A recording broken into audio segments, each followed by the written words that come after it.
ছাত্রলীগ করো নাকি?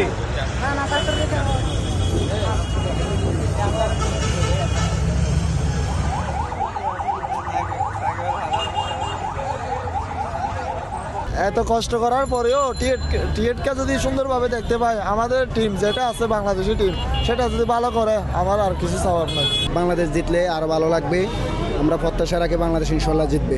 আজকে দীর্ঘ অনেকদিন পর চট্টগ্রাম স্টেডিয়ামে খেলা হইতেছে, আমরা আশাবাদী বাংলাদেশ উইন করবে ইনশাল্লাহ। মিরপুর থেকে আমাদের এই চট্টগ্রামে যে মাঠটা আছে এটা ইনশাল্লাহ অনেক ভালো মাঠ, ইনশাল্লাহ অনেক ভালো খেলা হবে, এটাই প্রত্যাশা আর কি। বাংলাদেশ টি-20তে যে রিদমটা আছে, আশা করি ওটা যদি কন্টিনিউ করে তাহলে ভালো একটা ম্যাচ হবে। আর স্পেসিফিক প্লেয়ার বলতে সাইফ হাসানকেই মোটামুটি সবাই, যে কেউ এটা অস্বীকার করবে না যে সাইফ হাসান থেকে প্রত্যাশাটা সব থেকে বেশি।